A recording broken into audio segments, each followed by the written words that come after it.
L'édito avec Fabrice Coustet. Bonjour Fabrice. Bonjour Lucie, bonjour à tous.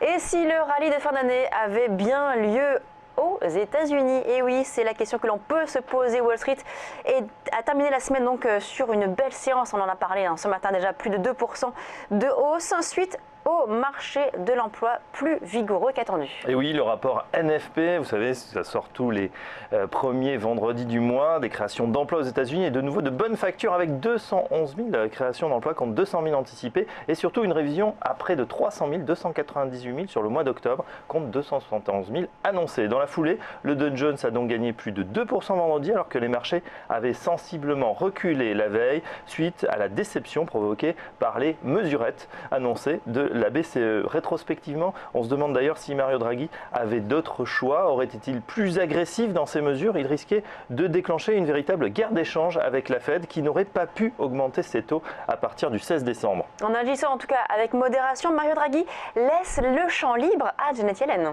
Et oui, la statistique de l'emploi de novembre rend désormais plus probable que jamais un resserrement et même un relèvement des taux directeurs américains au terme de la réunion de la Réserve fédérale qui se tiendra donc le 15 et 16 décembre, ce qui constituera, on le rappelle, une première depuis juin 2006. L'objectif sur l'emploi est atteint avec un taux de chômage ramené à 5%. La croissance est là et reste soutenue, même si, comme en Europe, les entreprises rechignent encore à investir et préfèrent racheter leurs actions ou lancer des méga-fusions pour soutenir leur cours de bourse. Alors, il vous reste à savoir maintenant comment vont réagir les marchés suite à ce relèvement des taux.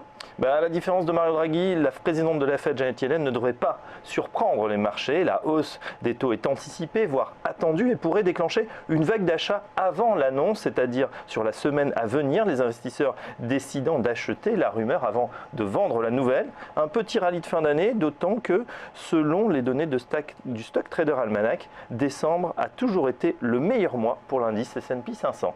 Merci Fabrice, c'est la fin de Direct Marché. On se retrouve dès demain 8h30 pour une nouvelle émission. Vous pouvez nous suivre sur les réseaux sociaux, à la fois Twitter et Facebook. On le voit donc à l'écran, les deux réseaux sociaux sur lesquels nous sommes présents, également le site tvfinance.fr pour revoir l'ensemble des interviews et des vidéos des émissions du matin.